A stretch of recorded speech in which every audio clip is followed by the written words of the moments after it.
नमस्कार दोस्तों, स्वागत है आप सभी को आर के एस स्टडी 51 के यूट्यूब चैनल में। तो दोस्तों आज हम करेंगे प्लेटफॉर्म का ये प्रैक्टिस सेट जो कि एसएससी जीडी के लिए काफ़ी महत्वपूर्ण होगा। और इस प्रैक्टिस सेट से हम जीएस के क्वेश्चन को कवर करेंगे। तो आप सभी लोग इस जीएस के प्रश्न को ज़रूर हल करें और साथ में डिस्कशन भी ज़रूर करें। तो चलिए शुरू करते हैं पहले क्वेश्चन के साथ। पहला क्वेश्चन आपके सामने स्क्रीन पर और ये आज का हमारा सेट नंबर होगा 2। तो चलिए शुरू करते हैं। क्वेश्चन है कि किस संविधान संशोधन अधिनियम के द्वारा पांडिचेरी विधानसभा के सदस्यों को राष्ट्रपति के निर्वाचक मंडल में शामिल किया गया। तो इसका उत्तर हो जाएगा बी, यानी कि 70वां संविधान संशोधन के तहत। चलिए जानते हैं राष्ट्रपति के बारे में। तो राष्ट्रपति के निर्वाचक मंडल में लोकसभा, राज्यसभा और विधानसभा के निर्वाचित सदस्य को शामिल किया जाता है। और एक क्वेश्चन बनता है कि उपराष्ट्रपति के निर्वाचक मंडल में कौन कौन शामिल होते हैं। तो याद रखिएगा, राज्यसभा प्लस लोकसभा के निर्वाचित एवं मनोनीत सदस्य दोनों शामिल होते हैं। तो इतना याद रखिएगा। पुदुचेरी और इसके साथ में दिल्ली को 17वां अधिनियम के तहत उसको निर्वाचक मंडल में शामिल किया गया था।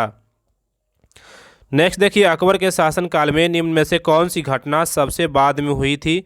तो ऑप्शन के अकॉर्डिंग देखेंगे तो सबसे पहले तो इसका एसपी याद होना चाहिए, उसी के अकॉर्डिंग हम इसको आंसर कर सकते हैं। तो चलिए देखते हैं कि राजस्व प्रशासन में 10 साल प्रणाली की शुरुआत कब किया गया। तो याद रखिएगा 1580 में। दीन इलाही की बात करें तो 1582 में। फतेहपुर सीकरी में बुलंद दरवाज़ा का निर्माण तो 1575 ईस्वी में।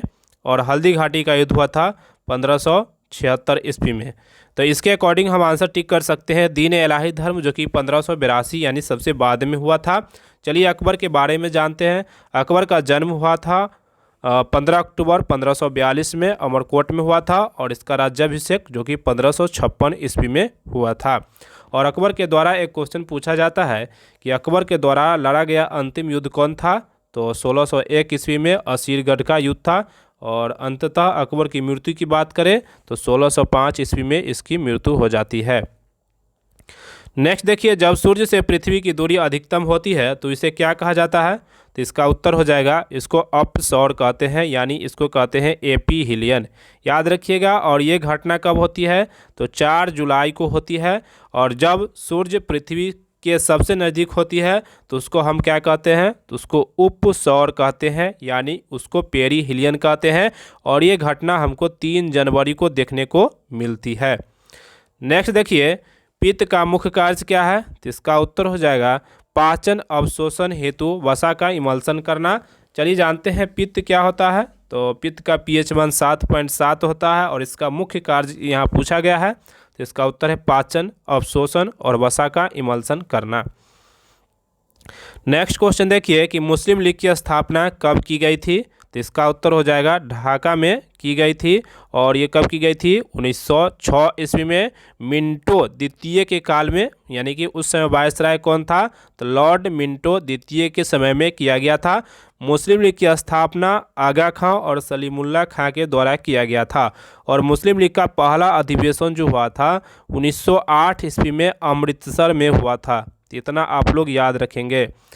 नेक्स्ट देखिए, सोडियम की खोज किसने की थी। तो इसका उत्तर हो जाएगा हम्फ्री डेवी के द्वारा सोडियम को खोजा गया था। इसका आंसर हो जाएगा ए। जे थॉमसन जो कि इलेक्ट्रॉन को खोजा था। और कार्ल बेंज जो कि ऑटोमोबाइल की खोज कार्ल बेंज के द्वारा किया गया था। नेक्स्ट देखते हैं कि भारत का पहला मुस्लिम आक्रमणकारी कौन था। तो इसका उत्तर हो जाएगा मोहम्मद बिन कासिम, जो कि 712 ईस्वी में भारत पर आक्रमण किया था। बाबर की बात करें तो बाबर ने भारत पर पहला आक्रमण 1519 में यूसुफजाई के विरुद्ध किया था, जिसमें बाजौर और भेरा को जीत लिया था। और बाबर का चर्चित आक्रमण जो हुआ था 1526 ईस्वी में पानीपत का पहला युद्ध हुआ था, जो बाबर के द्वारा वह 5वां युद्ध था। उससे पहले भारत पर 4 बार वह आक्रमण कर चुका था। तो इतना याद रखिएगा। नेक्स्ट क्वेश्चन देखिए कि भारत का वह राज्य जहां विश्व के थोरियम के विशाल भंडार पाए जाते हैं। तो इसका उत्तर हो जाएगा केरल में थोरियम के विशाल भंडार पाए जाते हैं। आंध्र प्रदेश की बात करें तो आंध्र प्रदेश में अभ्रक सबसे ज़्यादा पाया जाता है। सोना की बात करें तो सोना कर्नाटक में पाया जाता है। साथ में ये सब याद रखते हुए चलिएगा।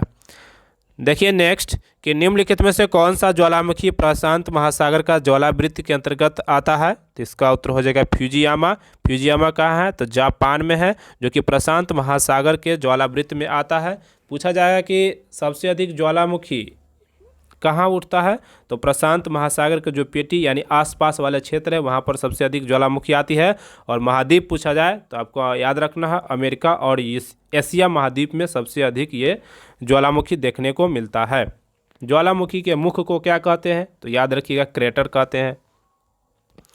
नेक्स्ट देखिए कि किसी राजनीतिक दल को राष्ट्रीय पार्टी के रूप में मान्यता प्राप्त करने हेतु कम से कम 3 अलग अलग राज्यों में लोकसभा का सीटें कितना प्रतिशत जीतना अनिवार्य होगा? तो इसका उत्तर हो जाएगा 2% कम से कम जीतना अनिवार्य होगा। तो इसका ऑप्शन हो जाएगा ए।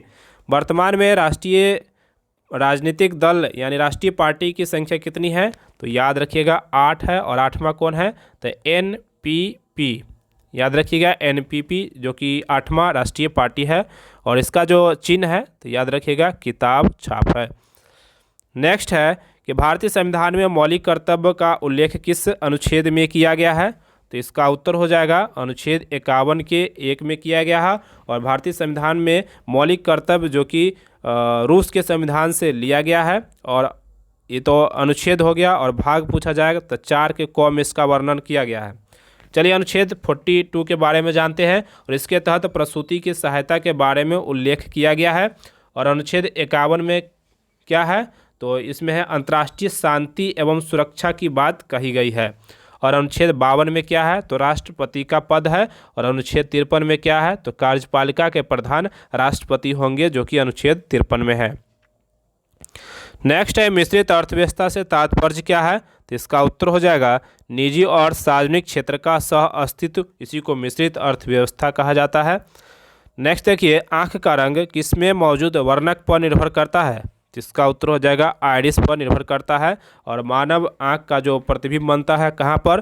तो याद रखिएगा रेटिना पर प्रतिबिंब बनता है। नेक्स्ट देखिए निम्नलिखित में से किस प्रकार का बाजार कीमतें को नियंत्रित करने में असमर्थ होता है? तो यहाँ देखिए असमर्थ यानी क्या होगा? पूर्ण स्पर्धा वाली बाजार में जो होता है तो बाजार कीमतों को नियंत्रित करने में असमर्थ रहता है। नेक्स्ट क्वेश्चन देखिए 35 नंबर कि पृथ्वी के वायुमंडल का सर्वाधिक घनत्व कहाँ मिलता है? तो इसका उत्तर हो जाएगा क्षोभ मंडल यानी कि ट्रोपोस्फीयर में मिलता है। और इसका सीरीज याद कर लीजिएगा। क्षोभ मंडल को ट्रोपोस्फीयर कभी कभी ऑप्शन में इंग्लिश में दे दिया जाता है, जैसे अभी दिया हुआ है वहाँ पर क्षोभ मंडल आपको देखने को नहीं मिलेगा।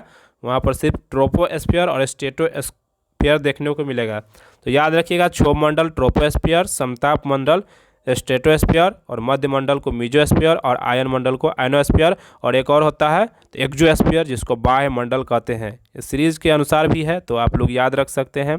सर्वाधिक संवहनीय घटना यानी बादल, वर्षा, मेघ, गर्जन ये सब कहाँ देखने को मिलता है? तो क्षोभ मंडल में देखने को मिलता है। और समताप मंडल में क्या होता है? तो वायुयान उड़ाने के लिए आदर्श ताप होता है, तो इसीलिए इसको हम समताप मंडल कहते हैं। आयन मंडल में क्या होता है? इसी को संचार उपग्रह जो होते हैं कहाँ पर? तो आयन मंडल में स्थापित किए जाते हैं। नेक्स्ट देखिए अगर कोई वस्तु वृत्तीय पथ पर एक समान डैश से चलती है तो उसकी गति की एक समान वृत्तीय कहा जाता है। तो इसका उत्तर हो जाएगा चाल। यानी अगर कोई वस्तु वृत्तीय पथ पर एक समान चाल से चलती है तो उसकी गति को एक समान वृत्तीय गति कहा जाता है। तो इसका उत्तर हो जाएगा ए। नेक्स्ट देखिए अनंत ताल झील को राष्ट्रीय महत्व का स्मारक घोषित किया गया है और यह किस राज्य या केंद्र शासित प्रदेश में स्थित है? तो इसका उत्तर हो जाएगा नई दिल्ली में स्थित है। नेक्स्ट देखिए क्रिकेट के तीनों प्रारूपों में 100 मैच खेलने वाले पहले भारतीय खिलाड़ी कौन बने हैं? तो इसका उत्तर हो जाएगा विराट कोहली, जो कि क्रिकेट के तीनों प्रारूप यानी टेस्ट मैच, ओडीआई और T20 में 100 मैच खेलने वाले पहले भारतीय खिलाड़ी बन गए हैं। विराट कोहली वर्तमान में T20 मैच में 4000 रन बनाने वाले पहले भारतीय बल्लेबाज यानी विश्व के भी पहले बल्लेबाज बन गए हैं। तो इतना भी आप लोग याद रखिएगा। नेक्स्ट देखिए प्रधानमंत्री नरेंद्र मोदी ने होमी भाभा कैंसर अस्पताल और अनुसंधान केंद्र को राष्ट्र को समर्पित किया है। यह कैंसर अस्पताल और अनुसंधान केंद्र कहाँ निर्मित किया गया है? तो इसका उत्तर हो जाएगा मोहाली यानी कि पंजाब में इसको निर्मित किया गया है।